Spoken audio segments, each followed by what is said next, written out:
Hi everyone, I'm Laura and welcome to my Friday Reads. Whew. Sorry I missed last week and everything else. In case you didn't see my previous video on Tuesday, my mom had some health issues and she's okay now, but she had to be on a new medication along with lab tests and running for medication and whatever. So she stayed with me for a few days. And that was fine. It was nice to spend time with her, but on the other hand, it was really hard to stay calm because I live alone and I don't talk a ton, and she's used to talking a ton. So it was a little difficult for me to take all that coming at me all the time. Excuse me, but it's okay. It was nice to spend time with her. And then I was really busy the last half of the week, last week with work. This week it's just been, I don't know. I haven't worked the beginning of the week this week, but I've just been all over the place doing continuing education stuff and trying to catch up on everything. Laundry is a given, right? So it's just been a weird couple of weeks. Thanks for being patient. Yeah. I worked today. I'm filming this about 5 o'clock, 5:30 on Thursday, and I ran 2 errands with my apron on.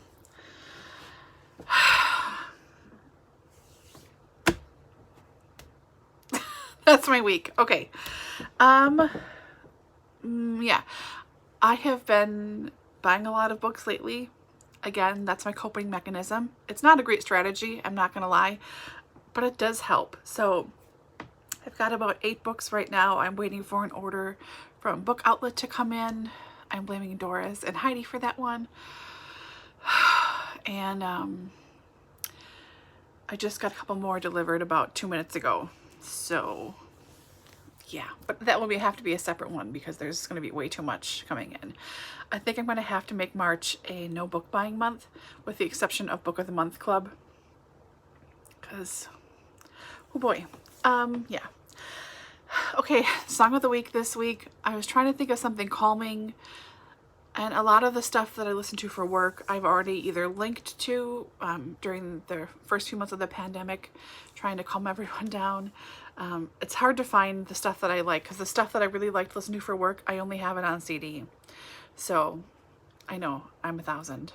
But another song that popped in my head very randomly a couple of days ago, and now has been stuck in my head, is a 90s hit. It's Rush Rush by Paula Abdul.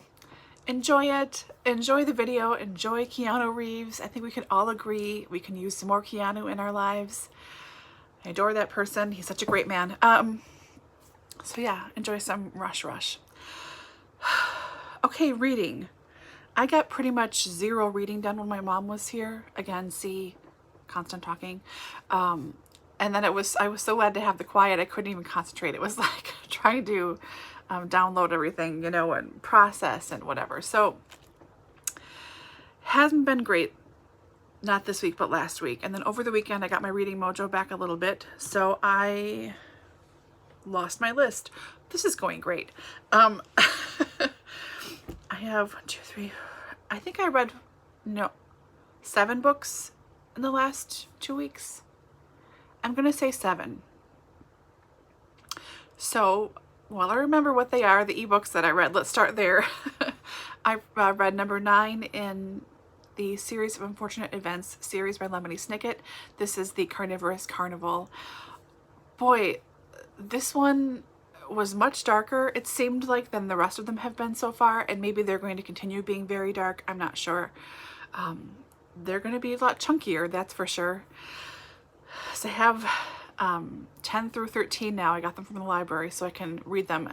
There was too long of a wait list for ebooks to continue reading that way, so I have them here. Anyways, Carnivorous Carnival. The kids are found. They're at this circus, carnival, excuse me. And there is a psychic madam, I forget her name, Madame LaRue? I don't remember her name, it's terrible. But she has been giving Count Olaf advice as to where the Baudelaires are, and she's always been right every time. So that's how he always ends up at all the cities and towns, and wherever that they end up being, he always ends up there too.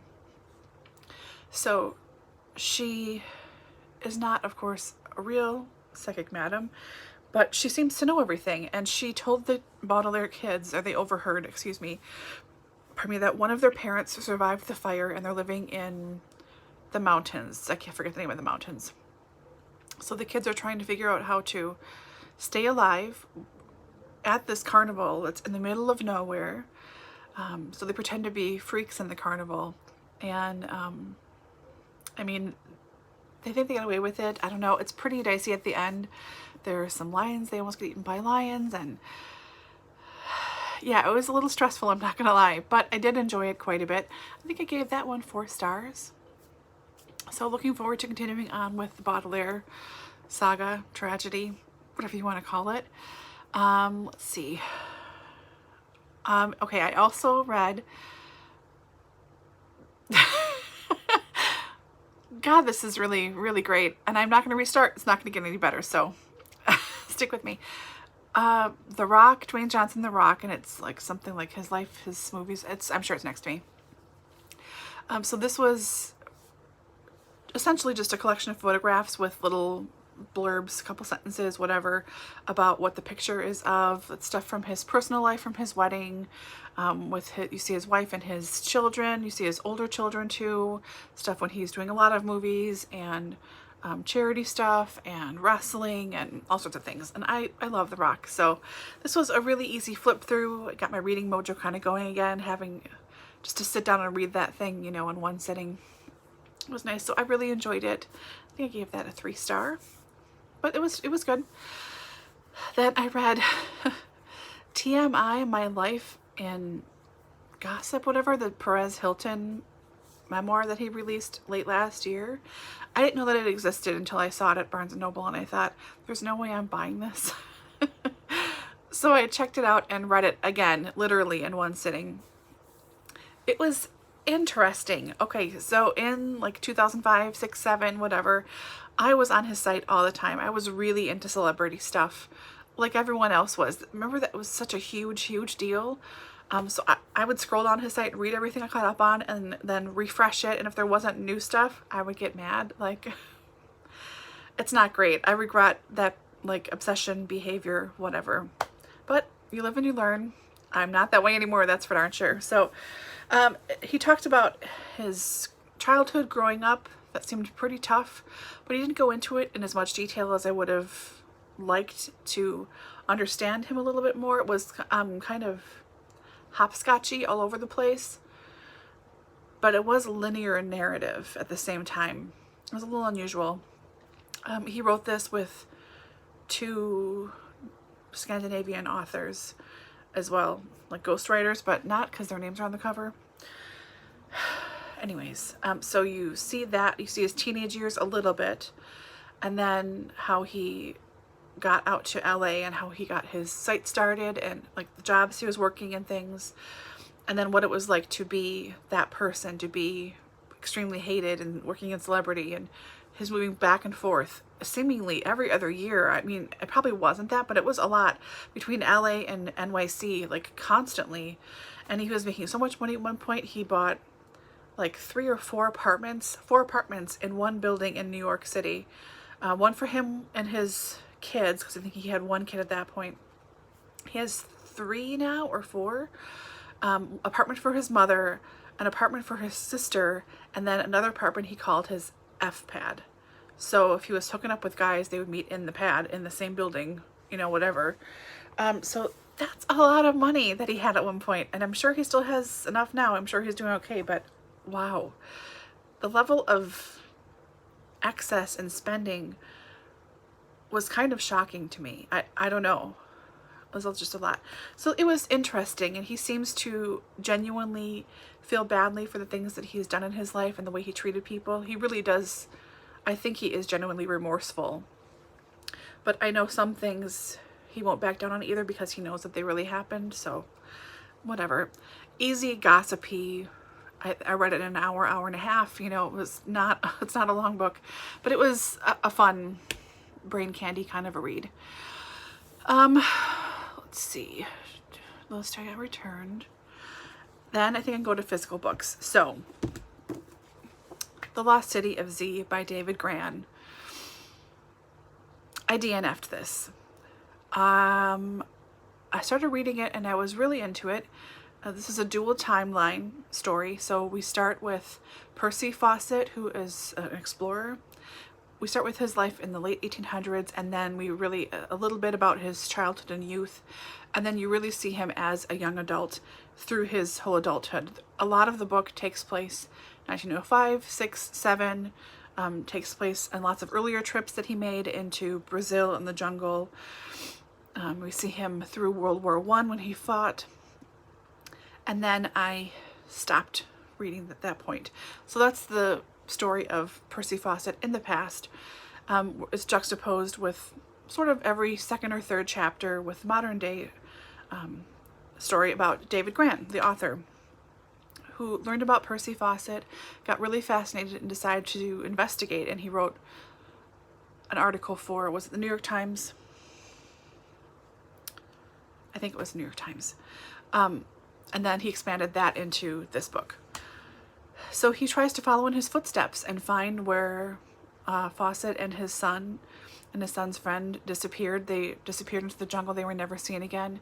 His Fawcett's wife always maintained that that he was alive with their son. No one knows what happened to him still. So it's the modern day with the past. And I was quite frankly bored.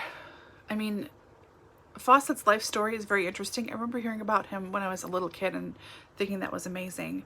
But I just sort of, the name and the general adventure-y missing kind of a thing stuck.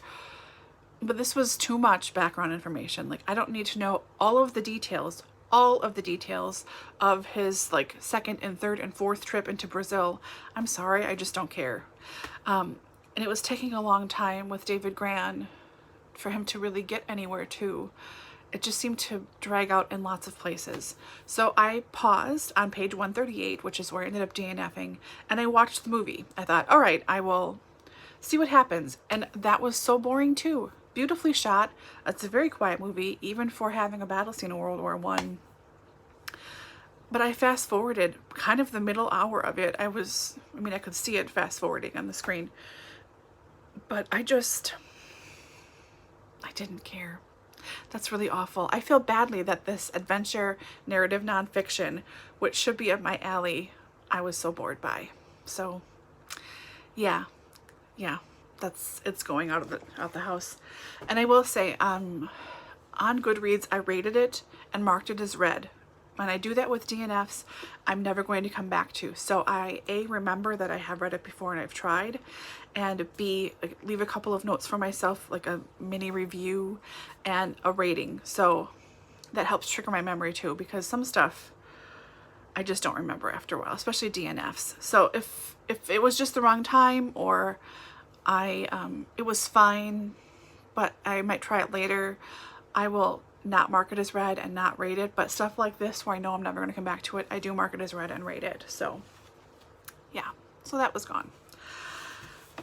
Then I felt like myself again, because I read a mystery, a non-cozy, non-noir, weird, super gory mystery. I really enjoyed reading this. I felt like, oh, there I am again. This is Blue Lightning by Anne Cleese, the fourth in the Shetland Island series. And I really enjoyed it. I will say, if you were reading this series, they really do need to be read in order. I mean, I think that anyways for most series, but this really does. It's like the next weekend or the next day. That's how these books start. So you really can't pick up other things. You're not going to know exactly who people are. And this one ends on a doozy that I didn't see coming exactly. So we're following Jimmy Perez as he heads back to Fair Isle with his fiance. To meet the family, meet his parents, and have a little celebration on the island. Fran can see what's going on, what it's like there. So Fran leaves her daughter Cassie from her first marriage, who Jimmy Perez adores. She leaves Cassie with her father, and her father and Perez were high school friends. They are no longer friends, they are friendly now because of Fran and Cassie. But so Cassie is spending a long weekend with her dad, and Jimmy and Fran are with his parents and everything else. So that's sort of their story. And then you spend lots of time with Jane, who is the cook and sort of caretaker for this very large birding center on Fair Isle. It's very famous. There is a very famous female birder there, ornithologist. I'm not sure exactly what it is, but she's tracking birds all the time and checking traps and doing all sorts of ornithological stuff. She's also kind of a bitch. She's married to an older man. He's got a stepdaughter who is 15 or 16, attitude, whatever. So that's the main cast of people. There are 3 different birding single guys that are there on the island, staying in the center and helping out with things, trying to add to their list of, you know, birds they sing, etc. And then one day the very famous lady ends up dead. So Perez has to essentially kick into gear and start working. Even though he's by himself, there's no team, the weather is too terrible to send in forensics or crime scene investigators. So he's trying to do this on his own for a couple of days so the weather can improve. And then just before planes can start flying in again, a second body is found. Murdered in a similar manner, but not quite. So what's really going on? So you see Sandy, you see lots of other people that we know on the police squad that are there, along with Perez and Fran. He has to ask Fran to get involved a little bit because he has no one else there with him all the time. It was really interesting and really good, and I just enjoyed the heck out of it. I really like Anne Cleeve's writing. I have the hardest time with her Vera series, but I do still enjoy it, and I am very slowly reading it. But this Shetland one is the one that I am really actively working on right now. So really good. I really liked it. And yay, Scotland. Okay. Then I went right into an ebook copy of the 5th book in the Shetland Island series. That's Dead Water. Wow. Okay. So I had this on ebook checked out a few months ago from the library, and I thought, do I really need to read this series in order? Because there was a huge waiting list for Blue Lightning, and I couldn't find this copy. Shock, surprise. That I'll just start reading the 5th one. It'll be fine. And it is not fine. Like, there was a massive spoiler if you have not read them in the first sentence. So I was mad at myself for trying to do that, because it just bit me in the butt. So I did remember what happened, but I couldn't see how it was going to happen at the end of the 4th book, like the big thing. So yeah, I went right into the 5th book, and I read that one really quickly too. That was excellent. You see Jimmy in the aftermath of the shocking event at the end of this 4th book. They are back on the mainland I should say, and his parents are trying to help him a little bit more.